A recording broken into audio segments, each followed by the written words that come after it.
தந்தியின் சிறப்பு நேரலை நிகழ்ச்சிக்கு உங்களை வரவேற்கிறோம். இன்று இந்த நிகழ்ச்சியில் மத்திய அரசின் கேஸ் சிலிண்டருக்கு நேரடி மானிய திட்டம் குறித்து விரிவாக பார்க்க இருக்கிறோம். இந்த நிகழ்ச்சியை பார்த்துக் கொண்டிருக்கக்கூடிய நேயர்கள் உங்களுடைய சந்தேகங்களை இந்த நிகழ்ச்சியில் கேட்டு தெளிவு பெறலாம்.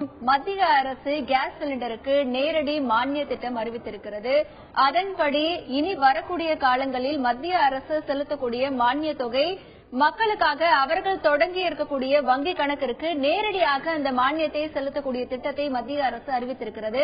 இந்த ஒரு திட்டம் பொதுமக்களிடத்தில் எப்படிப்பட்ட விழிப்புணர்வை ஏற்படுத்தி இருக்கிறது, தற்பொழுது கேஸ் சிலிண்டருக்கான மானியம் எவ்வாறு வழங்கப்பட்டு வருகிறது, இனி வரக்கூடிய காலங்களில் மானியங்கள் எவ்வாறு வழங்கப்படும், அந்த மானிய தொகை சம்பந்தப்பட்ட மக்களின் வங்கி கணக்கிற்கு வர வேண்டுமானால் என்ன மாதிரியான நடவடிக்கைகளை, என்ன மாதிரியான ஆவணங்களை பொதுமக்கள் கேஸ் ஏஜென்சியிடம் சமர்ப்பிக்க வேண்டும், மேலும் ஆதார் அட்டை உள்ளவர்கள் ஆதார் அட்டை இல்லாதவர்கள் என பல பிரிவுகள் இருக்கின்றன. அப்படி இருக்கிறவர்கள் என்னென்ன ஆவணங்களை வங்கியிடம் மற்றும் கேஸ் ஏஜென்சியிடம் சமர்ப்பிக்க வேண்டும் என்பன உள்ளிட்ட பல்வேறு சந்தேகங்களை இந்த நிகழ்ச்சியின் மூலம் நாம் பார்க்க இருக்கிறோம். இந்த நிகழ்ச்சியில் நேயர்களின் விரிவாக கேள்விக்கு பதிலளிக்க நம்முடைய செய்தி அரங்கிற்கு வருகை தந்திருக்கிறார் இந்தியன் ஆயில் கார்ப்பரேஷன் துணை பொது மேலாளர் திரு சந்திரன் அவர்கள். அவரை இந்த நிகழ்ச்சிக்கு வரவேற்கிறோம். இந்த நிகழ்ச்சியை பார்த்துக் கொண்டிருக்கக்கூடிய நேயர்கள் உங்களுடைய சந்தேகங்களை தொலைபேசி மூலமாக உங்களுடைய சந்தேகங்களுக்கு நிகழ் விளக்கங்கள் கேட்டு பெறலாம். திரு சந்திரன் அவர்களிடத்தில் பேசலாம். வணக்கம் சார். வணக்கம். இப்போ கேஸ் சிலிண்டருக்கான மத்திய அரசு மானிய திட்டத்தை அறிவிச்சிருக்காங்க. இந்த திட்டம் என்பது எப்போது அறிவிக்கப்பட்டது, இந்த திட்டம் அறிவிக்கப்பட்டதற்கான நோக்கம் என்ன? இந்த திட்டம் அறிவிக்கப்பட்டது பெட்ரோலியத்துறை சென்ட்ரல் கவர்மெண்ட்ல அது இது பண்ணியிருக்காங்க. இது முதல்ல ஆரம்பிக்கும் போது ஒரு 1.5 வருஷத்துக்கு முன்னாடி இந்த ஸ்கீம் ஒரு பெரிய ஒரு பிளான் பண்ணி ஒரு 4 ஸ்டேஜில் இது இன்ட்ரடியூஸ் பண்ணணும் அப்படின்னு செய்து அது ஆரம்பிச்சது. ஃபர்ஸ்ட் ஸ்டேஜில் 54 டிஸ்ட்ரிக்ட், இந்தியாவில் 54 டிஸ்ட்ரிக்ட் ஐடென்டிஃபை பண்ணி இந்த ஸ்கீமை ஃபர்ஸ்ட் ஆரம்பிச்சாங்க. அது ஆரம்பிச்சது செப்டம்பர் 2013 ஆரம்பிச்சது. இது செய்யும்போது முதல்ல இந்த ஒரு ஃபேமிலிக்கு ஒரு கனெக்ஷன் தான் இருக்கணும்னு ஒரு ரூல் இருக்கு. அதப்படி அது போல இருந்த மல்டிபிள் கனெக்ஷன் எல்லா மல்டிபிள் கனெக்ஷன்ஸும் ஐடென்டிஃபை பண்ணி அதெல்லாம் ரிமூவ் பண்ணணும். அது ஸ்டேஜ் 1. செகண்ட் ஸ்டேஜில் உங்களுக்கு எல்லாருக்குமே தெரியும், இந்த சிலிண்டர் கேப்பிங், அதாவது வருடத்திற்கு 6 சிலிண்டர் அப்படின்னு ஒரு ஸ்கீம் கொண்டு வந்தாங்க. அது செகண்ட் ஸ்டேஜ்.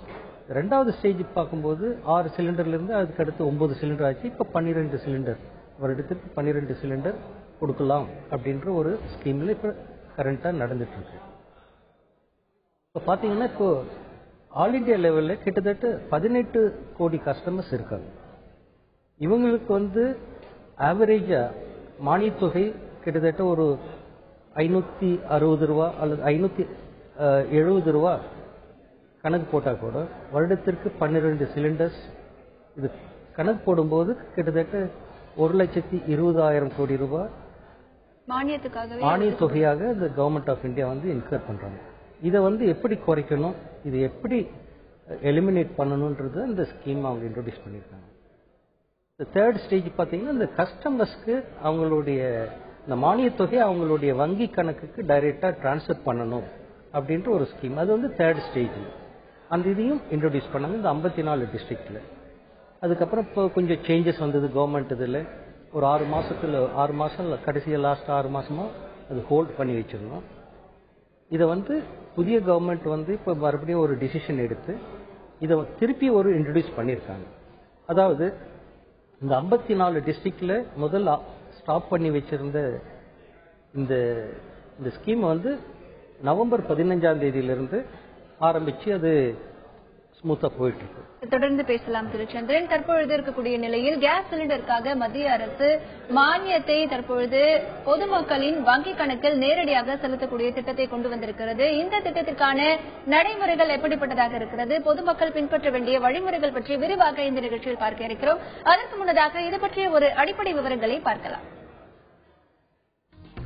சமையல் எரிவாயு மானிய திட்டம். ஒவ்வொரு சமையல் எரிவாயு வாடிக்கையாளருக்கும் ஒதுக்கப்பட்டுள்ள 17 இலக்கு எல்பிஜி ஐடி என்ற அடையாள எண்ணை தெரிந்து கொள்ள வேண்டும். இதுதான் எரிவாயு மானிய திட்டத்திற்கான முதல் வழிமுறை. எல்பிஜி ஐடி தெரியாதவர்கள் எரிவாயு நிறுவனத்தை தொலைபேசி, SMS அல்லது ஆன்லைன் மூலம் தொடர்பு கொண்டு அதை பெறலாம். இது முக்கியமான ஒரு விஷயம். ஆதார் அட்டை மூலமும் விண்ணப்பிக்கலாம். ஆதார் அட்டை வைத்திருப்பவர்கள் ஃபார்ம் 1 மற்றும் ஃபார்ம் 2 என்ற 2 படிவங்களை நிரப்ப வேண்டும். அதற்கு அடுத்தபடியாக முதலில் ஃபார்ம் 2 மூலம் வீட்டின் கேஸ் கணக்கை ஆதார் எண்ணுடன் இணைக்க வேண்டும். இது ஒரு வழிமுறையாக இருக்கிறது.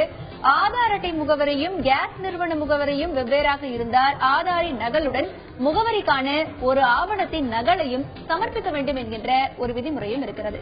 நேரில் செல்ல முடியாதவர்கள் தபால் மூலமாகவோ அல்லது 180023333555 என்ற எண்ணிற்கும் தொலைபேசி மூலம் தொடர்பு கொண்டோ எல்பிஜி ஐடியுடன் ஆதார் எண்ணை இணைக்கலாம்.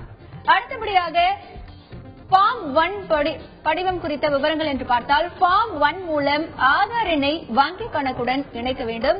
அடுத்தது இந்த படிவத்தில் பெயர், முகவரி, ஆதார் எண் மற்றும் வங்கி கணக்கு எண்ணை நிரப்ப வேண்டும்.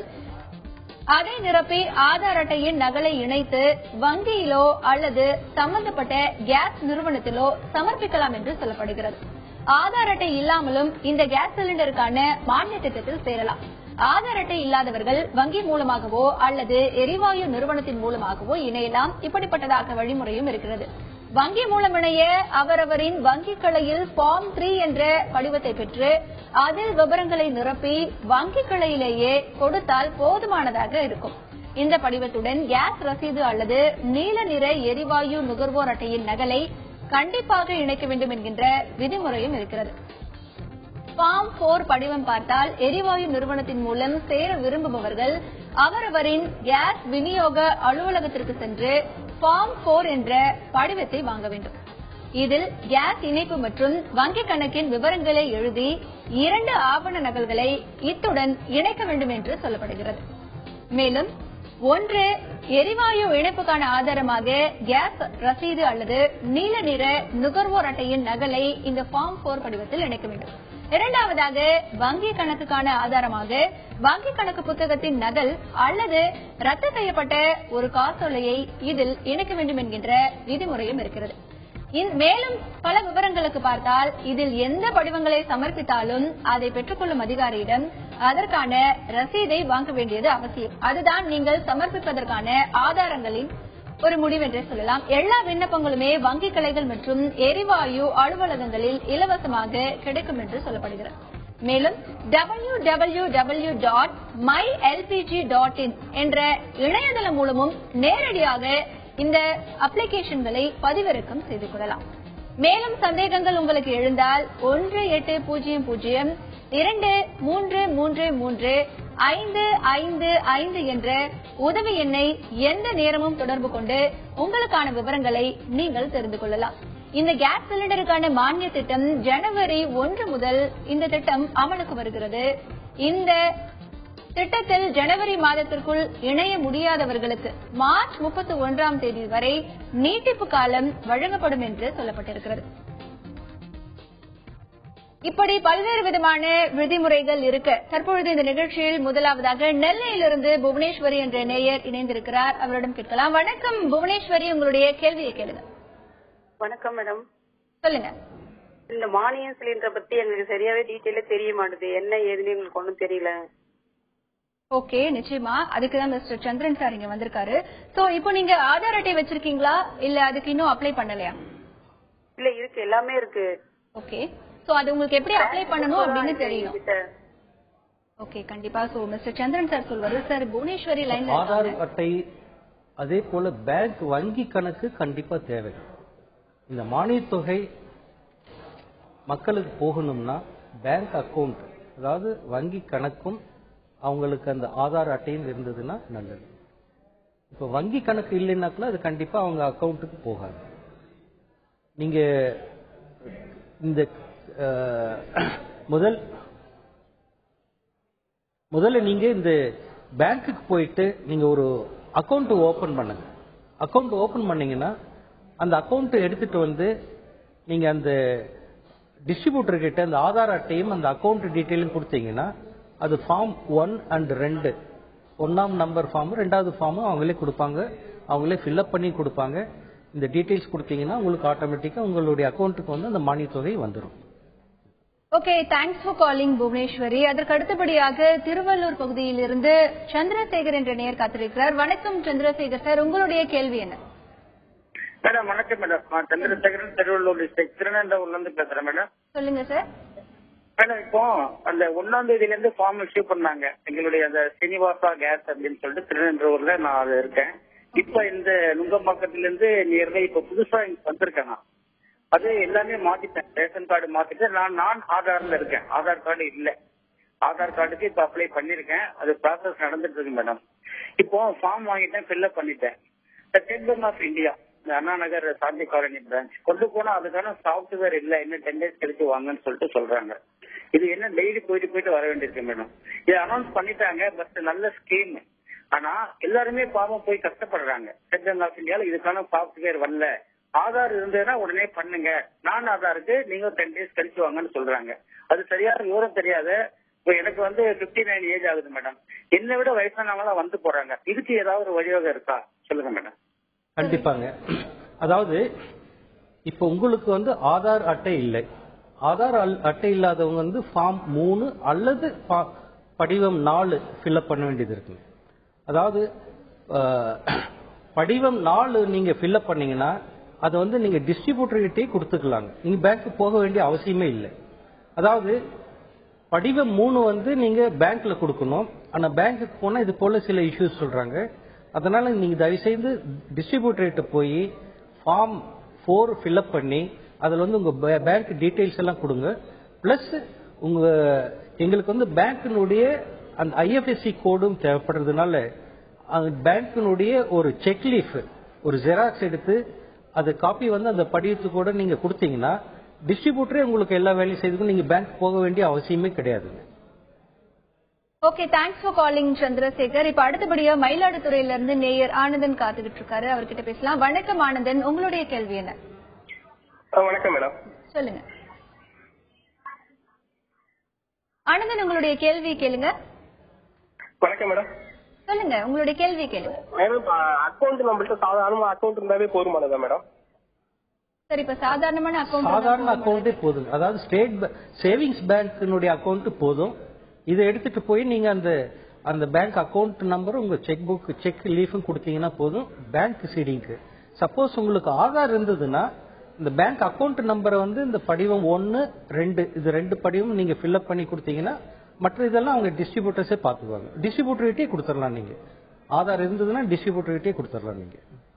Thanks for calling Anandan. தற்பொழுது இந்த மத்திய அரசின் சிலிண்டருக்கான நேரடி மானிய திட்டம் குறித்து பல்வேறு விதமான விரிவான தகவல்களை பார்த்து வருகிறோம். இப்போ உங்களுக்கும் இது போன்ற நிறைய சந்தேகங்கள் இருக்கலாம். இப்போ ஆதார் அட்டை வைத்திருப்பவர்கள், ஆதார் அட்டை இல்லாதவர்கள் எப்படி இந்த மானிய திட்டத்தில் சேருவது அப்படிங்கிற குழப்பங்கள் உங்களுக்கு இருந்தது அப்படின்னா கீழே பிளாஷ் ஆயிட்டு இருக்கிற நம்பருக்கு கால் பண்ணி உங்களுடைய சந்தேகங்களை கேட்கலாம். இந்தியன் ஆயில் கார்பரேஷன்ல துணை பொது மேலாளர் திரு சந்திரன் இங்க நம்ம செய்தி அரங்கில் இருக்காரு, உங்களுடைய சந்தேகங்களுக்கு விளக்கம் கொடுத்துட்டு இருக்காரு. சென்னையிலிருந்து பாலாஜி என்கின்ற நேயர் காத்திருக்கிறார், அவரிடத்தில் கேட்கலாம். வணக்கம் பாலாஜி சார், உங்களுடைய கேள்வி என்ன? பாலாஜி சார் லைன்ல இருக்கீங்களா? உங்களுடைய கேள்வி என்ன? ஹலோ, தொடர்ந்து பேசுங்க சார், டிவி வால்யூம் சார். வணக்கம் சார். ஆதார் அட்டை இல்ல சார், நம்ம கிட்ட ரேஷன் கார்டு கிடையாது. ரேஷன் கார்டு இருக்கு. சரிங்க. வணக்கம் சார். தொடர்ந்து பேசுங்க பாலாஜி, உங்களுடைய சந்தேகங்களை கேளுங்க. உங்களுக்கு என்ன அட்டை இல்ல மேடம். சரி, ஓகே. அந்த பேங்க் புக்கை வச்சு மூவ் பண்ணலாம் மேடம்? கண்டிப்பா செய்யலாங்க. அதாவது நீங்க உங்களுக்கு கேஸ் எந்த டிஸ்ட்ரிபியூட்டர் கிட்ட இருக்கோ அந்த டிஸ்ட்ரிபியூட்டர் கிட்ட போயிட்டு அங்க வந்து ஃபார்ம் படிவம் 4ன்னு ஒரு ஃபார்ம் இருக்கு. அதுல போயிட்டு உங்க பேங்கினுடைய டீடைல்ஸ் பிளஸ் உங்க செக் புக் ஒன்னு எடுத்து அதனுடைய ஜெராக்ஸ் காப்பி எடுத்துட்டு போய் இங்க டிஸ்ட்ரிபியூட்டர் கிட்ட கொடுத்தீங்கன்னா அது அவங்களே ஃபில்அப் பண்ணி அவங்களே செய்து இது பண்ணிடுவாங்க. ஆதார் வச்சுட்டு தான் நீங்க செய்யணும்ன்றது இல்லை. ஆதார் இல்லாதவங்க வந்து பேங்க் டாக்குமெண்ட் வச்சு நீங்க இந்த மானிய தொகையை பெறலாம், ஒன்றும் பிரச்சனை இல்லைங்க. Thanks for calling Balaji. இப்ப அடுத்ததா திருவள்ளூர் பகுதியிலிருந்து ஹரி காத்துட்டு இருக்காரு. வணக்கம் ஹரி, உங்களுடைய கேள்வி கேளுங்க. Hello madam. சார், நான் இப்ப திருவேற்காடுல இருக்கிறேன். என்னுடைய இது வந்து அம்பத்தூர்ல ஐடி ப்ரூஃப்லாம் இருக்கு. ஐடி ப்ரூஃப்னா எந்த இது இருக்குங்க சார்? என்ன ஓட் ஐடி இருக்கு சார். சரிங்க. ரேஷன் கார்டு இருக்கு. இப்ப நான் இப்ப திருவேற்காடுக்கு மாற்றம் செஞ்சு வந்திருக்கிறேன். சரிங்க. இப்ப எனக்கு வந்து என்னுடைய இதுக்கு வந்து பேங்க் பாஸ்புக் கிடையாது. ஆக்சுவலா எனக்கு வந்து சேவிங் அக்கௌண்ட்ஸ் தான். சரிங்க. இப்ப அந்த பேங்க் பாஸ்புக் இல்லாம செக் லீஃப் மட்டும் வச்சு இது பண்ணிக்கலாமா? தாராளமா. செக் லீஃப் இருந்தா போதுங்க. அப்படிங்களா? செக் லீஃப்ல வந்து உங்க பேங்க் அக்கவுண்ட் இருக்கு. உங்களுக்கு ஆதார் இருக்குங்களா இல்லைங்களா? ஆதார் அட்டை இருக்கா? ஹரி சார் இணைப்புல இருக்கீங்களா? ஹரி சார் இருக்கு அப்படின்னு சொல்றாரு. ஆதார் அட்டை அவருக்கு ஆதார் அட்டை இருந்ததுன்னா அதை எடுத்துட்டு போய் அவங்க டிஸ்ட்ரிபியூட்டர்கிட்ட செய்ய வேண்டியதுதான். அது இல்லாதவங்க வந்து பேங்க் டீடைல்ஸ் இந்த செக் புக் எடுத்துட்டு போய் கூட அங்க டிஸ்ட்ரிபியூட்டர்ல வந்து படிவம் 4 ஃபில்அப் பண்ணி கொடுத்தாங்கன்னா அது தாராளமா அது அக்செப்ட் பண்ணிக்குவாங்க. Okay, thanks for calling Hari sir. Sir, இப்போ இருக்கக்கூடிய நடைமுறையில இப்போ நம்ம சிலிண்டருக்கு வந்து எவ்வளவு பே பண்ணிட்டு இருக்கோம்? சென்ட்ரல் கவர்மெண்ட் நமக்கு எவ்வளவு சப்சிடி கொடுத்துட்டு இருக்காங்க? இப்போ பாத்தீங்கன்னா இப்போ எல்லா கஸ்டமர்ஸுமே கிட்டத்தட்ட ஒரு 400 ரூபாயிலிருந்து 405 ரூபாய் வரைக்கும். ஏன்னா அது மார்க்கெட் டு மார்க்கெட் அந்த ரீட்டைல் செல்லிங் பிரைஸ் வந்து வேரி ஆகும்.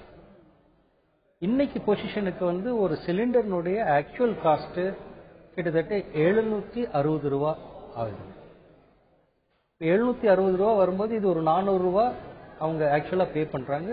பேலன்ஸ் ஒரு 360 ரூபாய் வந்து மானிய தொகையா ஒரு இழப்பு இருக்கு. இது வந்து கவர்மெண்ட்ல வந்து ஒரு எங்களுக்கு அதுல ஒரு 50% தான் எங்க ஆயில் கம்பெனிக்கு வரும். பேலன்ஸ் வந்து நாங்க தான் அப்சர்வ் பண்றோம். அதனாலதான் இந்த ஸ்கீமை இப்ப இன்ட்ரோடியூஸ் பண்ணிருக்காங்க. இது ஜாயின் பண்ணும்போது கண்டிப்பா இந்த சப்சிடி பர்டன் வந்து கண்டிப்பா கவர்மெண்ட்டுக்கும் ஆயில் கம்பெனிஸ்க்கும் குறையும். இப்ப இருக்கக்கூடிய ஒரு சிச்சுவேஷன்ல என்ன மாதிரியான சிரமங்கள் இருக்கு? இந்த நேரடி மானிய திட்டம் பொதுமக்களோட வங்கி கணக்கு டைரக்டா இப்ப பணம் போடுறதா தான் இந்த திட்டத்தோட ஒரு முக்கியத்துவம். இப்போ இதனால என்ன மாதிரியான முறைகேட்டை தவிர்க்கலாம் அப்படின்னு மத்திய அரசு சொல்றாங்க? கண்டிப்பாங்க. இப்ப பாத்தீங்கன்னா இந்த டொமஸ்டிக் எல்பிஜின்றது வந்து டொமஸ்டிக் பர்பஸ், அதாவது குக்கிங் பர்பஸ்க்கு தான் அதை யூஸ் பண்ணணும். டொமஸ்டிக் எல்பிஜி, கமர்ஷியல் எல்பிஜி, அதே போல இண்டஸ்ட்ரியல் எல்பிஜி, அதே போல இந்த ஆட்டோமொபைல்ஸ்க்கெல்லாம் யூஸ் பண்ற ஆட்டோ கேஸ், இதெல்லாமே வேற ப்ராடக்ட். அதனுடைய பிரைசிங் டிஃபரெண்ட். என்ன பண்றாங்க, இந்த டொமஸ்டிக் எல்பிஜி ஓரளவுக்கு ஃப்ரீயா கிடைக்கும் போது நிறைய பேர் வந்து இதுல அந்த டொமஸ்டிக் எல்பிஜி எடுத்து நான் டொமஸ்டிக் பர்பசஸ் மற்ற எல்லா பர்பசஸ் யூஸ் பண்றதுனால டைவர்ஷன் ஆகுது. சார், குறுக்கிடுவதற்கு மன்னிக்கவும். இப்ப காலர் லைன்ல இருக்காங்க, அவங்க கிட்ட பேசலாம். இப்போ அடுத்ததா ஸ்ரீரங்கம்ல இருந்து சௌந்தரராஜன் காத்துட்டு இருக்காரு, அவர்கிட்ட கேட்கலாம்.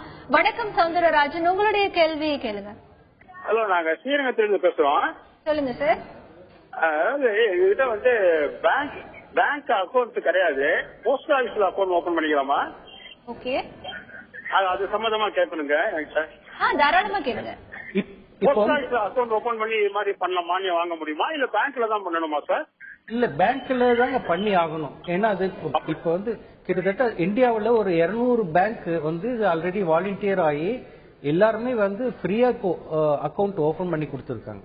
அதே போல இந்த பிரைம் மினிஸ்டர்ஸ் ஒரு ஸ்கீம் ஒன்று கொண்டு வந்தாங்க ஒரு 3 மந்த்ஸ்க்கு முன்னாடி. கிட்டத்தட்ட 7 கோடி புதிய அக்கௌண்ட் வந்து பேங்க்ல ஓபன் பண்ணிருக்காங்க. அதனால பேங்க்ல போய் நீங்க இது எல்பிஜி சப்சிடிக்கு அக்கௌண்ட் ஓபன் பண்ணாவே இமிடியேட்டா எல்லா பேங்க்லயுமே எந்த பேங்க்கு போனீங்கனாலும் அவங்க ஓபன் பண்ணிடுவாங்க. பேங்க் அக்கௌண்ட் வந்து ஒரு அத்தியாவசியமான ஒரு இது. அந்த அக்கௌண்ட்ல தான் வந்து உங்களுடைய மானியம் வந்து போகும். மற்ற பேங்க் மற்ற போஸ்ட் ஆபீஸ் அதெல்லாம் போறதுக்கு இப்போதைக்கு எந்த சான்சஸும் இல்லைங்க. Thanks for calling Soundararajan sir. இந்த நேரடி மானிய திட்டத்துக்கு பேங்க் அக்கவுண்ட் அப்படிங்கிறது ரொம்ப ரொம்ப முக்கியம். இது வரைக்கும் பேங்க் அக்கவுண்ட் இல்ல அப்படின்னாலும் இந்த ஒரு விஷயத்துக்காக நிச்சயமா நீங்க பேங்க் அக்கவுண்ட் ஓபன் பண்ண வேண்டிய நிலை இருக்கு. இப்ப அடுத்ததா ஈரோட்ல இருந்து விஜய் காத்துட்டு இருக்காரு, அவர்கிட்ட பேசலாம். வணக்கம் விஜய், உங்களுடைய கேள்வி என்ன? வணக்கம் மேடம். சொல்லுங்க மேடம். நீங்க நம்மளது வந்து ஆதார் அட்டை இல்லைங்க, பேங்க் பாஸ்புக் இல்லைங்க மேடம், அது எப்படிங்க இருக்குது? ஹலோ சார், இப்ப அவங்க கிட்ட ஆதார் கார்டும் இல்ல அப்படின்னு சொல்றாங்க, பேங்க் பாஸ்புக்கும் இல்ல அப்படின்னு சொல்றாங்க. சோ அவங்க என்ன வழிமுறை? அக்கவுண்ட் கண்டிப்பா ஓபன் பண்ணணும்.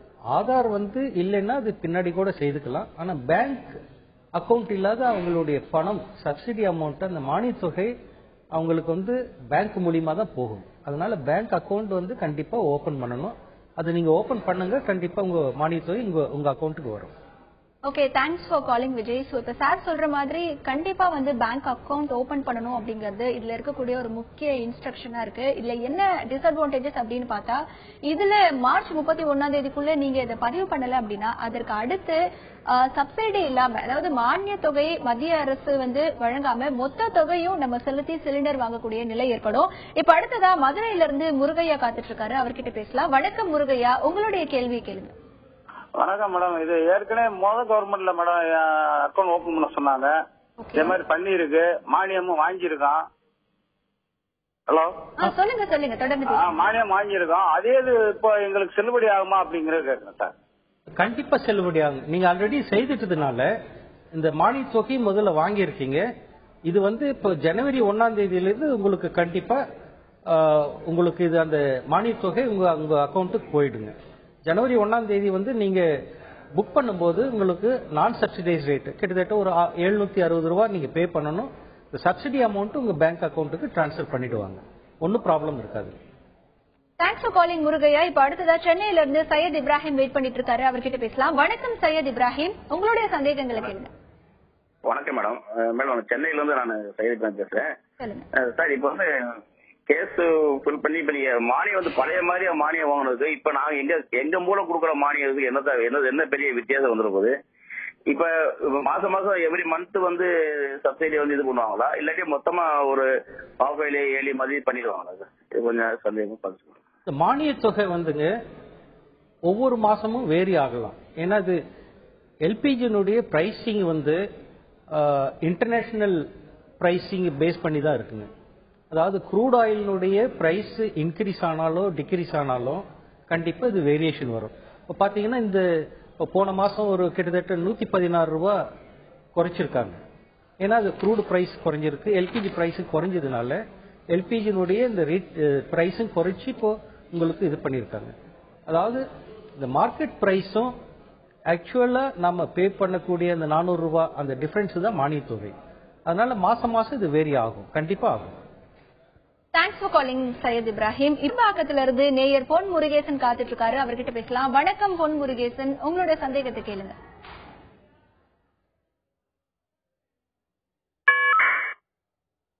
பொன் முருகேசன் இணைப்புல இருந்து துண்டிக்கப்பட்டிருக்காரு. இப்போ சார், இன்னைக்கு வந்துட்டு இந்த மொத்தம் 4 ஃபார்ம்ஸ் பத்தி நம்ம பேசிட்டு இருந்தோம். சோ இந்த ஃபார்ம்ஸை எங்க இருந்தெல்லாம் வந்து கஸ்டமர்ஸ் கலெக்ட் பண்ணிக்கலாம்? 4 ஃபார்ம்ஸுமே எல்பிஜி டிஸ்ட்ரிபியூட்டர்கிட்டே நாங்க எல்லாரும் அவங்களே பிரிண்ட் பண்ணி அவங்களே வந்து ஃப்ரீயா கொடுத்துட்டு இருக்காங்க. கஸ்டமர்ஸ் போய் அங்க ஃபார்ம்ஸ் ஃப்ரீயா வாங்கிக்கலாம். ஒண்ணு. ரெண்டாவது, எழுத படிக்க தெரியாத கஸ்டமர்ஸ் வந்து சொன்னீங்கன்னா அவங்களே ஷோரூம்ல இருக்கிற அவங்க ஸ்டாஃபே வந்து எல்லாமே கரெக்டா ஃபில்அப் பண்ணி அவங்க கையெழுத்து வாங்கிட்டு அதுக்கு ஒரு அக்னாலஜ்மெண்ட் கொடுத்துருவாங்க. இந்த 4 ஃபார்ம்ஸுமே டிஸ்ட்ரிபியூட்டர் கிட்டே சேர்த்து. ஓகே, சோ இப்ப அடுத்த காலர் வந்து வெயிட் பண்ணிட்டு இருக்காரு, திருவண்ணாமலையில இருந்து ஏழுமலை. வணக்கம் ஏழுமலை, உங்களுடைய கேள்வியை கேளுங்க.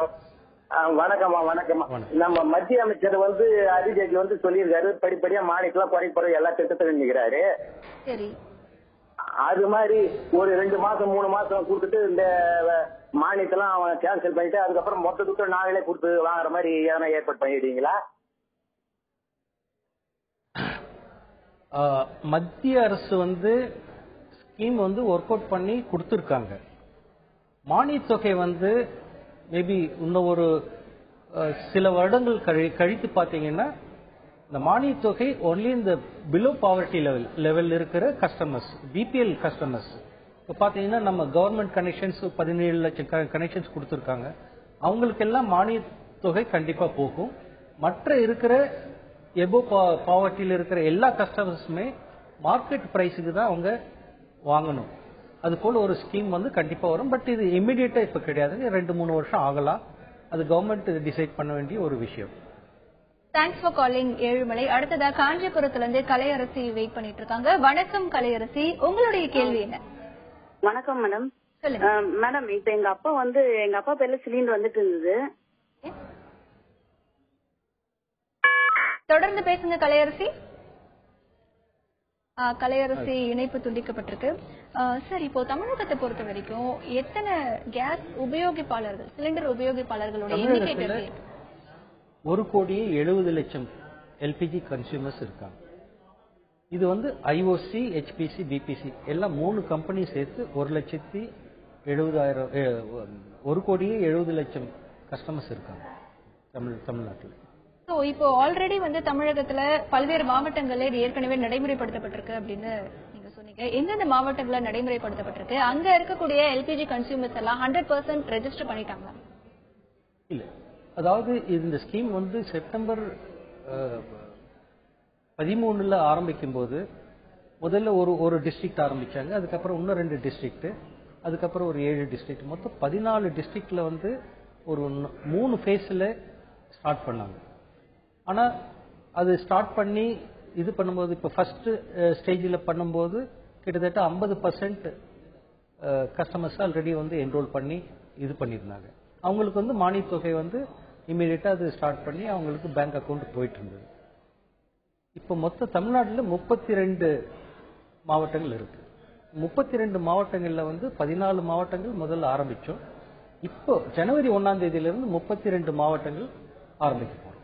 தொடர்ந்து பேசலாம் சார். இப்ப அடுத்ததா காலர் லைன்ல இருக்காரு. இப்ப தூத்துக்குடியில இருந்து ஷாகுல் ஹமீத் வெயிட் பண்றாரு, அவர்கிட்ட பேசலாம். வணக்கம் ஷாகுல் ஹமீத், உங்களுடைய கேள்வி என்ன? வணக்கம் மேடம். சொல்லுங்க ஷாகுல் ஹமீத், தொடர்ந்து பேசுங்க. டிவி வால்யூமை குறைச்சிட்டு பேசினா நல்லா இருக்கும். உடங்குடி தூத்துக்குடி மாவட்டம். ஷாகுல் ஹமீத் இணைப்புல இருக்கீங்களா? ஓகே, ஷாகுல் ஹமீத் இணைப்புல இல்ல, தொடர்பு துண்டிக்கப்பட்டிருக்கு. சார், இப்போ அந்த ஃபார்ம் 4 பத்தி நம்ம முன்னாடி பேசிட்டு இருக்கோம். இப்போ நம்ம அந்த ஃபார்ம் வாங்க போறப்போ டாக்குமெண்ட்ஸ் ஏதாவது எடுத்துட்டு போய் நம்ம சப்மிட் பண்ணணுமா? ஐடி ப்ரூஃப் ஏதாவது நம்ம எடுத்துட்டு போகணுமா?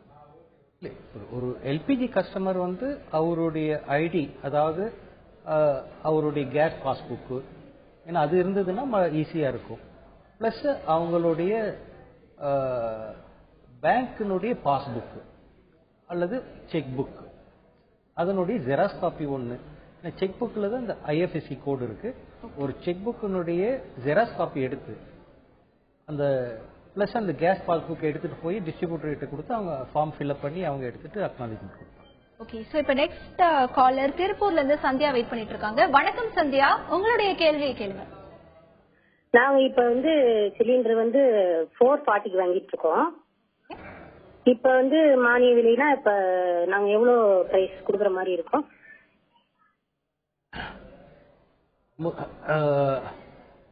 சந்தியா, அதாவது நீங்க இப்ப கொடுக்கறது 440 ஜாஸ்தி கொடுத்துட்டு இருக்கீங்க.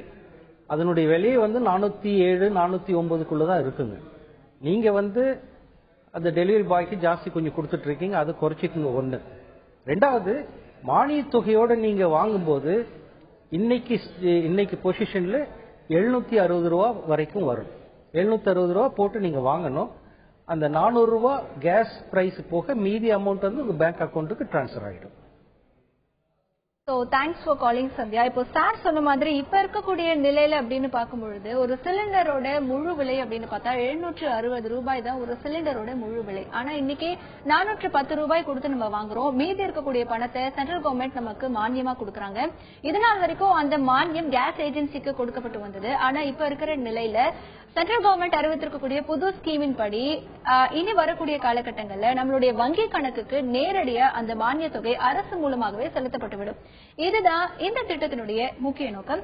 இப்ப அடுத்ததா நம்ம நேயர் ஒருத்தர் காத்துட்டு இருக்காரு, மிஸ்டர் கிஷோர். அவர்கிட்ட பேசலாம். சென்னையில இருந்து காத்துட்டு இருக்காரு. வணக்கம் கிஷோர், உங்களுடைய கேள்வியை கேளுங்க. நான் என்னோட கேள்வி கேளுங்க கிஷோர். என் பேர் கிஷோர், நான் சென்னையில இருந்து கூப்பிடுறேன். எனக்கு ஐ ஹாவ் 2 questions. இப்ப இன்டர்நெட்ல இது பண்ண முடியுமா? ஆன்லைன்ல இது த்ரூ பண்ண முடியுமா? ஆக்சுவலா ஆன்லைன்ல நான் பண்ணிருக்கேன். நானு பேங்க் அக்கௌண்ட் இந்த நம்பரோட இணைச்சிருக்கேன். பட் அதுல நான் ஸ்டேட்டஸ் பார்க்கும்போது இன்னும் இணைக்கல அப்படின்ற மாதிரி தான் வருது. அதுல அது நான் 3-4 நாள் ஆச்சு. அதுக்கு நான் எப்படி செக் பண்ணி அது கொண்டு வருதுன்னு ஒரு கொஸ்டின். ரெண்டாவது கொஸ்டின் எனக்கு அந்த மானிய அமௌண்ட் எத்தனை நாள்ல வரும் பேங்க் அக்கௌண்ட்ல? ஓகே, அதாவது உங்களுடைய முதல் கொஸ்டின் நீங்க இன்டர்நெட்ல கண்டிப்பா செய்யலாம். அதுக்கான ப்ரொவிஷன்ஸ் இருக்கு. அதாவது www.mylpg.in ஒரு வெப்சைட்ல போயிட்டு நீங்க உங்களுடைய ஆதார் அல்லது பேங்க் இதெல்லாம் நீங்க அப்லோட் பண்ணும்போது அது கண்டிப்பா ஆட்டோமேட்டிக்கா அது அங்க அப்லோட் ஆயிடும். அது கன்ஃபர்மேஷன் வந்து கொஞ்ச நாள் ஆகும், கண்டிப்பா வரும் உங்களுக்கு. அது நீங்க கண்டிப்பா தெரிஞ்சுக்கலாம். உங்களுக்கு அது கன்ஃபர்மேஷன் வேணும்னா இன்னொரு சிஸ்டம் ஒன்று இருக்கு. அதாவது *99*99# இதை போட்டு நீங்க இது பண்ணீங்கன்னா உங்க ரெஜிஸ்டர்ட் மொபைல்ல இருந்து பண்ணும்போது உங்களுடைய ஸ்டேட்டஸ் உங்களுக்கே ஒரு SMS வருங்க. அது ஒண்ணு. ரெண்டாவது மானியத் தொகை, அதாவது எவ்வளவு நாள்ல உங்களுக்கு கிடைக்கும் அப்படின்றது. இப்ப பேங்கிங் சிஸ்டம் பாத்தீங்கன்னா அவங்க ஒரு நாள் ஹாலிடே வருது, இதனால உங்களுக்கு 2 நாள்ல இருந்து 5 நாளைக்குள்ள உங்களுடைய மானியத் தொகை உங்களுடைய அக்கௌண்ட்டுக்கு போயிடும். 5 நாளைக்கு மேல போச்சுன்னா நீங்க இமிடியேட்டா நீங்க பேங்க்ல செக் பண்ணலாம். சப்போஸ் 2-3 நாள் பேங்க் ஹாலிடே வந்துன்னா 1 or 2 days கூடலாம். பட் மேக்சிமம் 5 நாள் உங்க மானியத் தொகை உங்க அக்கௌண்ட்டுக்கு வந்துடும். Thanks for calling Kishore. Sir, இப்போ இருக்கிற நிலையில இந்த ஃபார்ம் 1, ஃபார்ம் 2 யார் யாரெல்லாம் ஃபில் பண்ணணும், அதோட என்னென்ன டாக்குமெண்ட்ஸ் எல்லாம் இணைக்கணும்? ஃபார்ம் 1, 2 இந்த 2 ஃபார்முமே வந்து எல்பிஜி டிஸ்ட்ரிபியூட்டர்கிட்ட கொடுக்கலாம். ஃபார்ம் 1 வந்து ஆக்சுவலா அது பேங்க்ல கொடுக்க வேண்டியது. ஆனா இது கஸ்டமர்ஸ் நிறைய பேர் அங்க பேங்க்குக்கு போனாக்குள்ள நிறைய இஷ்யூஸ் இருக்கிறதுனால அது பூரா நாங்க டிஸ்ட்ரிபியூட்டரே கலெக்ட் பண்ணி அந்த இது எல்லா ஃபார்ம்ஸுமே பேங்க் கொடுக்க வேண்டிய ஃபார்ம்ஸ் டிஸ்ட்ரிபியூட்டர் அந்தந்த பேங்க்குக்கு கொடுத்துருவாங்க. அந்த வி ஹேவ் அந்த லீட் பேங்க் மேனேஜர்னு ஒருத்தர் நாமினேட் பண்ணியிருக்காங்க பேங்கிங் செக்டர்ல இருக்கு. அவர்கிட்ட ஹேண்ட் ஓவர் பண்ணணும், அந்த ரெஸ்பெக்டிவ் பேங்க்குக்கு அனுப்பிடுவாங்க. ஃபார்ம் 2 வந்து டிஸ்ட்ரிபியூட்டருக்கு அவர் வச்சுக்க வேண்டிய ஒரு ஃபார்ம். இதுல 2 இதுலயுமே வந்து உங்களுக்கு இந்த bank account, Aadhaar number, LPG customer ID, இந்த 17 டிஜிட் ஐடி, கஸ்டமருடைய நேம், அவங்க அட்ரஸ், இதை அதை ஃபில்அப் பண்ணி கொடுத்துட்டாங்கன்னா அந்த டிஸ்ட்ரிபியூட்டர் கிட்ட தான் கொடுக்கணும். ஓகே, இந்த ஃபார்ம் 3, ஃபார்ம் 4க்கு என்னென்ன டாக்குமெண்ட்ஸ் அட்டாச் பண்ணணும், யார்கிட்ட கொடுக்கணும்? Form 3 and form 4. அதாவது ஃபார்ம் 3 வந்து பேங்க்ல கொடுக்க வேண்டிய ஃபார்ம். அதாவது கஸ்டமர் வந்து ஆதார் அட்டை இல்லை, அதனால கஸ்டமருக்கு சப்சிடி வேணும் அப்படின்றதுனால அவங்க அந்த ஃபார்ம் 3 ஃபில்அப் பண்ணி பேங்க்ல கொடுக்கணும். அங்க வந்து எல்பிஜி கஸ்டமருடைய டீடைல்ஸ் லைக் கேஸ் புக்கினுடைய ஜெராக்ஸ் காப்பி கொடுத்து செய்து அவங்க செய்வாங்க. அல்லது ஃபார்ம் 4 வந்து கஸ்டமர் ஃபில்அப் பண்ணி கூட ஒரு செக் புக் அட்டாச் பண்ணி அது ஜெராக்ஸ் காப்பி அட்டாச் பண்ணி கொடுத்தாங்கன்னா எல்பிஜி டிஸ்ட்ரிபியூட்டர் அந்த இது பண்ணிடும். ஏதாவது ஒரு ஃபார்ம் பண்ணா போதும் ஆதார் இல்லாத கஸ்டமர்ஸ். ஓகே, தொடர்ந்து பேசலாம் சார். இப்ப அடுத்ததா காலர் வெயிட் பண்றாரு. உடுமலைப்பேட்டையில இருந்து மணிகண்டன் வெயிட் பண்றாரு, அவர்கிட்ட பேசலாம். வணக்கம் மணிகண்டன், உங்களுடைய கேள்வி கேளுங்க. இப்போ வந்துங்க நமக்கு ரேஷன் கார்டு இல்லைங்க. சரிங்க. அதுங்க நமக்கு பாருங்க ரேஷன் கார்டு வந்து எழுதி போட்டிருக்குங்க, வர்றதுக்கு வந்து 1 மாசம் ஆகுமாமாங்க. சொல்லுங்க. இப்ப வந்து நான் இப்ப எடுக்கணும்னா என்ன பண்றதுங்க? ரேஷன் கார்டு உங்களுக்கு தேவையில்லைங்க. உங்களுக்கு ஆல்ரெடி கேஸ் கனெக்ஷன் இருக்கு இல்லைங்களா? இல்ல, கனெக்ஷன் அந்த ரேஷன் கார்டு எடுத்து வந்தா தானே கனெக்ஷன் பண்ண முடியும் அப்படின்னு சொல்றேன். இல்ல, கனெக்ஷன் உங்களுக்கு நீங்க ஆல்ரெடி கேஸ் கனெக்ஷன் வாங்கணுங்க. கனெக்ஷன் வாங்கணும். கனெக்ஷன் வாங்கணும்னா நீங்க போய் டிஸ்ட்ரிபியூட்டர் கிட்ட முதல்ல பதிவு பண்ணணுங்க. அது ரேஷன் கார்டு அவசியமா அது தேவையில்லாதது. ரேஷன் கார்டு இல்லாத கஸ்டமர்ஸும் போய் அங்க பதிவு பண்ணிக்கலாம். அதாவது 2 ப்ரூஃப் தான் தேவைப்படும். உங்களுக்கு ரெசிடென்ஷியல் ப்ரூஃப், சப்போஸ் நீங்க வாடகை குடியிருந்தீங்கன்னா அதனுடைய வாடகையினுடைய பத்திரம் காப்பி, ஒரு ஜெராக்ஸ் காப்பியும், உங்களுக்கு ஒரு ஏதாவது ஒரு போட்டோ ஐடி, இது 2 எடுத்துட்டு போனீங்கன்னா எந்த டிஸ்ட்ரிபியூட்டர் இருந்தாலும் ரெஜிஸ்டர் பண்ணிடுவாங்க, கேஸ் கனெக்ஷன் உங்களுக்கு ரிலீஸ் பண்ணுவாங்க. Thanks for calling Manikandan. அடுத்ததா திண்டுக்கல் பகுதியில இருந்து ஷேக் வெயிட் பண்ணிட்டு இருக்காரு. வணக்கம் ஷேக், உங்களுடைய சந்தேகங்களை கேளுங்க. வணக்கம் சார். வணக்கம், சொல்லுங்க சார். எங்க அப்பா பேர்ல சிலிண்டர் இருக்கு சார். சரிங்க. அப்பா இறந்துட்டாரு, இப்ப நான் அதை யூஸ் பண்ணிட்டு இருக்கேன். சரி, என் பேர்ல அது கனெக்ட் பண்ணிக்கலாங்க சார் சிலிண்டர்? கண்டிப்பா செய்யலாங்க. முதல்ல வந்து அப்பாவுடைய இந்த டெத் சர்டிபிகேட் எடுத்துட்டு நீங்க ஒரு பேப்பர்ல வந்து உங்க ரெக்வஸ்ட் லெட்டர் இதை எடுத்துட்டு போய் டிஸ்ட்ரிபியூட்டர் கிட்ட கொடுத்தீங்கன்னா இந்த கேஸ் கனெக்ஷனை வந்து உங்க பேர்ல டிரான்ஸ்பர் பண்ணிடுவாங்க. ஒன்ஸ் உங்க பேர்ல டிரான்ஸ்பர் ஆன பின்னாடி நீங்க வந்து இந்த ஆதார், பேங்க் அக்கௌண்ட் டீடைல் கொடுத்தீங்கன்னா இந்த மானியத் தொகை வந்து உங்களுடைய பேங்க் அக்கௌண்ட்டுக்கு கண்டிப்பா போகுங்க. முதல்ல நீங்க நேம் டிரான்ஸ்பர் பண்ணிடுங்க, உங்க பேருக்கு டிரான்ஸ்பர் பண்ணிக்கிறது நல்லது. அடுத்ததா கோயம்புத்தூர்ல இருந்து ராயப்பன் வெயிட் பண்ணிட்டு இருக்காரு, அவர் இடத்துல கேட்கலாம். வணக்கம் ராயப்பன், உங்களுடைய கேள்வி கேளுங்க. வணக்கம் மேடம். எனக்கு வந்து அப்பா பேர்ல இருக்கு கேஸ் கனெக்ஷனுங்க. சரி, சொல்லுங்க. வணக்கம் மேடம், எனக்கு அப்பா பேர்ல இருக்கு கேஸ் கனெக்ஷனுங்க. ஓகே ராயப்பன். இப்ப வந்து என் பேருக்கு மாத்திரம் இருக்கு. அப்பாவுக்கு வந்து ஏஜ் ஆயிடுச்சு. Aadhaar card case bank account number இல்லைங்க, அக்கௌண்ட் இல்லைங்க. சரி, நீங்க கண்டிப்பா அதை மாத்தலாங்க. உங்க இந்த சப்ஸ்கிரிப்ஷன் வவுச்சர் எல்லாம் எடுத்துட்டு அப்பா கிட்ட ஒரு லெட்டர் வாங்கிட்டு அதை எடுத்துட்டு போய் டிஸ்ட்ரிபியூட்டர் கிட்ட கொடுத்தீங்கன்னா அப்பா கனெக்ஷன் வந்து உங்க பேருக்கு டிரான்ஸ்ஃபர் பண்ணி கொடுப்பாங்க. அதுக்கப்புறமா நீங்க இந்த ஆதார் பேங்க் சீடிங் மற்றதெல்லாம் நீங்க செய்தீங்கன்னா உங்களுக்கு மானிய தொகை உங்க அக்கௌண்ட்டுக்கு வரும். கண்டிப்பா செய்யலாம். Okay, thanks for calling Rayappan. இப்ப அடுத்ததா சிவகங்கையில இருந்து துரை பாண்டியன் அப்படிங்கிற நேயர் வெயிட் பண்ணிட்டு இருக்காரு. வணக்கம் துரை பாண்டியன், உங்களுடைய சந்தேகத்துக்கு. வணக்கம் மேடம்.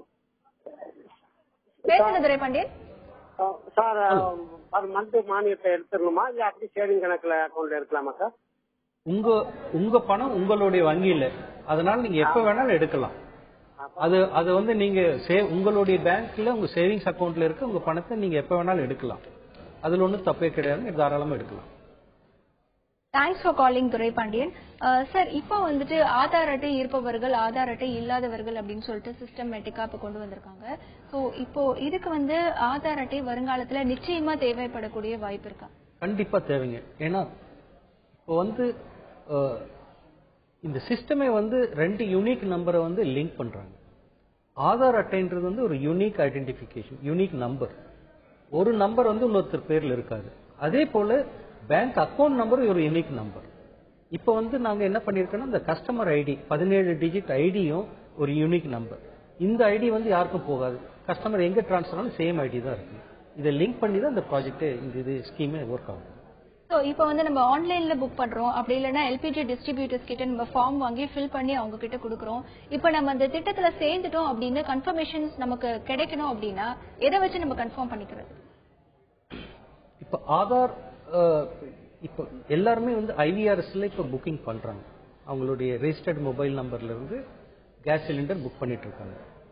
அவங்க வந்து அந்த கஸ்டமர்ஸ் வந்து *99*99# அதை போட்டு அது அனுப்புனாவே அவங்களுக்கு இம்மிடியட்டா ஸ்டேட்டஸ் அவங்க மொபைலுக்கே அவங்களுக்கு வந்துடும். என்ன ஸ்டேட்டஸ்ல இருக்கு அப்படின்றது அவங்களுக்கு தெரியும். தொடர்ந்து பேசலாம் சார். இப்ப அடுத்ததா நேயர் வெயிட் பண்ணிட்டு இருக்காரு. செங்கல்பட்டுல இருந்து பார்த்தசாரதி வெயிட் பண்ணிட்டு இருக்காரு. வணக்கம் பார்த்தசாரதி, உங்களுடைய கேள்வியை கேளுங்க. பார்த்தசாரதி, டிவி வால்யூம் குறைச்சிட்டு போன்ல கான்சென்ட்ரேட் பண்ணி பேசுங்க. ஓகே, சொல்லுங்க. என்னுடைய கேஸ் சிலிண்டர் வந்து அக்கா பேர்ல இருக்கு. சரி, சொல்லுங்க. பேர்ல இருக்கு. 2 வருஷத்துக்கு முன்னாடி அவங்க கிட்ட நான் வாங்கினா அப்படியே ரெனியூலாம் பண்ணியாச்சு. செகண்ட் டைம் வந்து ஆதார் கார்டு அவங்க பழைய போயிட்டாங்க. சரி, அதுக்கப்புறம் அந்த சிலிண்டர் ஏஜென்சில போய் கால் ரொம்ப அவர் என்ன பண்ணாரு, ஒரு இது ஒண்ணு கொடுத்துட்டு 20 ரூபா ஸ்டாண்ட் நம்பர் வந்து ரோட்டுக்கு வசூலில் போய் சைன் வாங்கணும்னு சொன்னாரு. ஓகே, நீங்க அக்கா கிட்ட ஒரு லெட்டர் வாங்க முடியுங்களா? என்னோட பேர்ல வாங்கணும்னா சும்மா லெட்டர் போனா போதான்னு சொன்னீங்க, எழுதி கொடுத்தா போதான்னு சொன்னீங்க. ஆனா அவங்க ஏஜென்சில போய் கேட்கும்போது 20 ரூபாய் ஸ்டாம்ப் பேப்பர் கொடுத்து எல்லாம் ரோட்டுக்கு போய் வசூல் எடுத்து சைன் வாங்கணும்னு சொல்றாங்க. உங்களுக்கு நீங்க வந்து அக்கா பேர்ல இருக்கிற கனெக்ஷன் வந்து உங்க பேருக்கு மாத்தனாதான் உங்களுக்கு இந்த மானிய தொகை உங்களுக்கு வருங்க. இல்லைன்னாக்கல அது வந்து ஒரு அன்ஆத்தரைஸ்டு கனெக்ஷன், அதாவது இன்னொருத்தருடைய கேஸ் கனெக்ஷனை வந்து நீங்க யூஸ் பண்ணக்கூடாது. அதனால முதல்ல நீங்க இந்த டிரான்ஸ்பர் பண்ணுங்க, உங்க பேருக்கு டிரான்ஸ்பர் பண்ணுங்க. அதுக்கான ப்ரொசீஜர் வந்து டிஸ்ட்ரிபியூட்டர் கேளுங்க, அவங்க ஹெல்ப் பண்ணுவாங்க. Thanks for calling Parthasarathy. அடுத்ததா கோயம்புத்தூர்ல இருந்து செல்வராஜ் வெயிட் பண்ணிட்டு இருக்காரு. வணக்கம் செல்வராஜ், உங்களுடைய சந்தேகங்களை கேளுங்க. செல்வராஜ் இணைப்புல இல்ல சார். இப்போ வந்துட்டு நம்ம விண்ணப்பத்தை வாங்கணும் அப்படின்னா கேஸ் ரசீதை வந்துட்டு எடுத்துட்டு போகணும் அப்படின்னு சொல்றாங்க. இப்போ இந்த விண்ணப்பம் வாங்குறதுக்கு குறிப்பிட்ட காலக்கெடு ஏதாவது இருக்கா? அதற்கு பிறகு விண்ணப்பிக்கக்கூடிய வாய்ப்பு இருக்கா? விண்ணப்பங்கள் வந்து ஃப்ரீ ஆஃப் காஸ்ட்ல வந்து எல்லா டிஸ்ட்ரிபியூட்டர்ஸும் கொடுக்குறாங்க. அது கேஸ் நம்பர் இருக்கணும் அல்லது கஸ்டமர் தான் வாங்கணும்னு இல்லை. ஈவன் சில கஸ்டமர்ஸ் வந்து அவங்க ரிலேட்டிவ்ஸ்க்கு ஃப்ரெண்ட்ஸ்க்குன்னு வாங்கிட்டு போறாங்க. அதனால யார் போனாலும் அந்த ஃபார்ம் கொடுப்பாங்க, ஒன்றும் பிரச்சனை இல்லை. கஸ்டமர் வந்து எந்த ஃபார்ம் வேணுன்றது அவங்க சொல்லணும். அவங்க ஆதார் இருக்கிறவங்களுக்கு வந்து 2 ஃபார்ம், படிவம் 1, 2. ஆதார் இல்லாதவங்க வந்து 3 அல்லது 4. அது அவங்க சொன்னாங்கன்னா அந்த ஃபார்ம் வந்து அவங்களுக்கு ஃப்ரீயா யார் போனாலும் கிடைக்கும். சரி, இப்போ ஆதார் அட்டையில ஒரு அட்ரஸ் இருக்கும், அடுத்து இப்போ அவங்க வச்சிருக்கிற கேஸ் அந்த பாஸ்புக்ல ஒரு அட்ரஸ் இருக்கும். இந்த மாதிரி இருக்கும்போது ப்ராப்ளம் ஏதாவது வரக்கூடிய சான்சஸ் இருக்கா? அதாவது கேஸ்னுடைய பாஸ்புக்ல இருக்கிற அட்ரஸ் ஒரு ஆத்தென்டிக் அட்ரஸ், அதே சமயத்தில் ஆதார்ல இருக்கிறது ஒரு ஆத்தென்டிக் தான். ஆனா சில கஸ்டமர்ஸ் வந்து இப்ப என்ன பண்ணுவாங்க, இப்போ ஜென்ரலா இந்த கவர்மெண்ட்ல ஒர்க் பண்றவங்க டிரான்ஸ்ஃபரபிள் கஸ்டமர்ஸ் இருக்கும்போது அவங்க என்ன பண்றாங்க, ஒரு இடத்துல ஆதார் வாங்கியிருப்பாங்க, இன்னொரு இடத்துக்கு டிரான்ஸ்ஃபர் ஆவாங்க. டிரான்ஸ்ஃபர் ஆனோடனே அங்க கேஸ் கனெக்ஷன் வந்து புதிய அட்ரஸ்ல இருக்கும், இந்த பழைய அட்ரஸ்ல வந்து ஆதார் அட்டை இருக்கும். ஆதார் அட்டை வந்து அதனுடைய வெப்சைட் இருக்கு, அந்த வெப்சைட்ல போயிட்டு ஆதார் அட்ரஸ் அவங்களே சேஞ்ச் பண்ணிக்கலாம். சேஞ்ச் பண்ணி அவங்களே ஒரு பிரிண்ட் எடுத்துனாங்கன்னா அந்த கரண்ட் அட்ரஸ்னுடைய ஆதார் அட்டை அவங்க கிட்ட இருக்கும், அதை வச்சுட்டு அவங்க கண்டிப்பா செய்யலாம். ஆனா ஆதார் அட்டை வந்து எங்க வேணாலும் இருக்கலாம், அது வந்து இந்த அட்ரஸ் தான் இருக்கணும் அப்படின்றது இல்லைங்க. ஆதார்னுடைய அந்த ஆதார் நம்பர் ஒண்ணுதான் தேவை, ஆதார்ல இருக்கிற அட்ரஸ் இதுக்கு irrelevant, அதனால இது ஒன்றும் தேவையில்லை. ஓகே, சோ இப்ப அடுத்த காலர் திருவண்ணாமலையில இருந்து அந்தோணிசாமி வெயிட் பண்ணிட்டு இருக்காரு. வணக்கம் அந்தோணிசாமி, உங்களுடைய கேள்வியை கேளுங்க.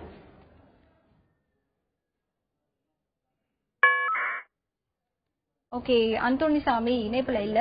சரி, இப்போ இந்த குறிப்பிட்ட காலக்கெடுவுக்குள்ள அவங்க விண்ணப்பிக்கல அப்படின்னா அடுத்து என்ன மாதிரியான இழப்புகளை அவங்க சந்திக்க நேரிடும், அதுக்கான கட்டுப்பாடுகள் ஏதாவது விதிக்கப்பட்டிருக்கா? ஜனவரி 1ஆம் தேதியிலிருந்து மார்ச் 31 வரைக்கும் கஸ்டமர் வந்து இந்த ஸ்கீம்ல ஜாயின் பண்ணியிருந்தாலும் சரி, அவங்க பதிவு பண்ணியிருந்தாலும் இல்லைனாலும் அவங்களுக்கு கண்டினியூஸா இந்த சப்சிடைஸ் ரேட், அதாவது 400 ரூபாய் 402 ரூபாய் என்னென்ன ரேட் இருக்கும், இப்ப என்ன இது வாங்கிட்டு இருக்காங்களோ அது கண்டினியூ ஆகும் மார்ச் 31 வரைக்கும். ஏப்ரல் 1 இருந்து ஜூன் 30 வரைக்கும் இந்த 3 மாசம் வந்து it is called parking period. இந்த grace period January to March அது வந்து பழைய ரேட்லயே கிடைக்கும். ஏப்ரல் டு ஜூன் இந்த 3 மந்த்ஸ் வந்து பார்க்கிங் பீரியட், அதாவது கஸ்டமருடைய அந்த சப்சிடியை வந்து நாங்க ரிசர்வ் பண்ணி வச்சிருப்போம். அது வந்து வச்சிருக்கும் போது இந்த 3 மாசத்துல எந்த டேட்ல அவங்க ஜாயின் பண்ணாலும் அவங்களுடைய என்டையர் சப்சிடி அமௌண்ட்டும், அது இல்லாத ஒரு கஸ்டமர் இந்த ஸ்கீம்ல ஜாயின் பண்ணும்போது அவங்களுக்கு 568 ரூபாய் ஒரு அட்வான்ஸ் தொகை, அதாவது ஒரு அட்வான்ஸ் வந்து இந்த கஸ்டமர் கிட்ட அவங்க கஸ்டமரா இருக்கிற வரைக்கும் இந்த 568 ரூபாய் பணம் வந்து அவங்க கிட்ட எப்பவுமே இருக்கும். இந்த ஸ்கீம்ல இருக்கிற வரைக்கும் அவங்க இருக்கும், கண்டிப்பா இந்த பணம் இருக்கும். அவங்க எப்ப ஜாயின் பண்ணாலும் அந்த பீரியட்ல இருந்து ஏப்ரல் மே ஜூன் 3 மாசத்தினுடைய சப்சிடி அமௌண்ட்டும் அந்த அட்வான்ஸ் அமௌண்ட்டும் அவங்களுக்கு. இப்ப அடுத்ததா அவினாஷில இருந்து மேயர் ராதாகிருஷ்ணன் வெயிட் பண்ணிட்டு இருக்காரு. வணக்கம் ராதாகிருஷ்ணன், உங்களுடைய கேள்வி என்ன? வந்து இப்ப பேங்க் அக்கவுண்ட் வந்து அந்த நான் இருக்கிற சிட்டிலேயே இருக்கணுமா, வேற ஏதாவது சிட்டில பிரான்ச் நேஷனலைஸ் பேங்க்ல இருந்தாலே போதுமா, இல்ல அவினாச்சில தான் இருக்கணுமா பேங்க் அக்கவுண்ட்? அதாவதுங்க இப்போ எல்லா பேங்க்குக்குமே இப்போ எல்லாம் நெட் பேங்கிங் தான். நெட் பேங்கிங்னா நீங்க எங்க இருந்தாலும் எந்த டிரான்சாக்சன் வேணாலும் பண்ணலாம். அதே போல இந்த ஸ்கீம்ல ஜாயின் பண்றவங்க பேங்க் அக்கவுண்ட் வந்து எந்த சிட்டில வேணாலும் இருக்கலாம், ஒன்னும் பிரச்சனை இல்லை. அந்த சிட்டியில இருக்கிற பேங்க் அக்கவுண்ட்டுக்கு இந்த மானிய தொகை ஆட்டோமேட்டிக்கா டிரான்ஸ்பர் ஆயிடும். Thanks for calling Radhakrishnan. இப்போ இந்த 1 மணி நேர சிறப்பு நேரலையில நேரடி மானிய திட்டத்திற்கான பல்வேறு வழிமுறைகள் பத்தி நம்ம தெரிஞ்சுக்கிட்டோம். மத்திய அரசு கேஸ் சிலிண்டருக்கான நேரடி மானிய திட்டத்தை கொண்டு வந்திருக்காங்க. இந்த திட்டத்தின் நோக்கம் மத்திய அரசு கொடுக்கக்கூடிய மானியம் பொதுமக்களின் வங்கி கணக்குக்கு நேரடியாக செலுத்தக்கூடிய ஒரு திட்டம். இந்த திட்டத்திற்கு மார்ச் 31ஆம் தேதி கடைசி தேதியா கொடுக்கப்பட்டிருக்கு. உங்களுடைய கேஸ் ஐடி எண்ணையும் ஆதார் எண்ணையும் வங்கிகளோட இணைக்கணும். இதுதான் இந்த திட்டத்தினுடைய முக்கிய அம்சம். இந்த திட்டத்துல நீங்க இணையல அப்படின்னா இனி வரக்கூடிய காலகட்டங்கள்ல ஒரு சிலிண்டருடைய முழு விலையான, அதாவது ஒவ்வொரு நாளுமே மாறப்படக்கூடிய ஒரு விலை, கிட்டத்தட்ட ஒரு 760 ரூபாய்க்கும் மேலாக ஒரு சிலிண்டரை நீங்கள் விலை கொடுத்து வாங்க வேண்டியிருக்கும். அதனால மிக விரைவில் அரசு அறிவித்திருக்கக்கூடிய இந்த காலக்கெடுவுக்கு முன்பாகவே உங்களுடைய எண்ணை நீங்கள் பதிவு செய்ய வேண்டும். ஆதார் அட்டை இருப்பவர்கள், ஆதார் அட்டை இல்லாதவர்கள், இவங்களுக்கு தனித்தனியா ஃபார்ம்ஸ் இருக்கு. ஆதார் அட்டை இருப்பவர்களுக்கு ஃபார்ம் 1, ஃபார்ம் 2, ஆதார் அட்டை இல்லாதவர்களுக்கு ஃபார்ம் 3, ஃபார்ம் 4. இந்த ஃபார்ம் எல்லாமே எல்பிஜி டிஸ்ட்ரிபியூட்டர்ஸ் கிட்ட கிடைக்கும், உங்களுடைய கேஸ் ஏஜென்சி கிட்டயும் கிடைக்கும். இல்லன்னா www www.mylpg.in அப்படிங்கிற இணையதளத்திலையும் நீங்க பதிவிறக்கம் செஞ்சுக்கலாம். கூடிய சீக்கிரம் இந்த ஃபார்ம்ஸ் எல்லாம் நீங்க ஃபில் பண்ணி கொடுத்தீங்க அப்படின்னா நேரடியா உங்களுடைய வங்கி கணக்குக்கு மானியம் செலுத்தப்படும். இதுல மிக முக்கியமான விஷயம், ஒவ்வொருத்தருக்கும் தனித்தனியாக வங்கி கணக்கு தொடங்கப்பட வேண்டும் என்பதுதான். இந்த நிகழ்ச்சியில பல்வேறு நேயர்கள் கால் பண்ணாங்க. நேயர்களுடைய சந்தேகங்களுக்கு மிக தெளிவான பதில்களை இந்தியன் ஆயில் கார்ப்பரேஷன் துணை பொது மேலாளர் திரு சந்திரன் அவர்கள் வழங்கினாரு. இந்த நிகழ்ச்சியில பங்கேற்றமைக்கு நன்றி சார். மீண்டும் இதே போன்று ஒரு சிறப்பு நேரடி நிகழ்ச்சியில் சந்திக்கலாம். இணைந்திருங்கள் தந்தையுடன்.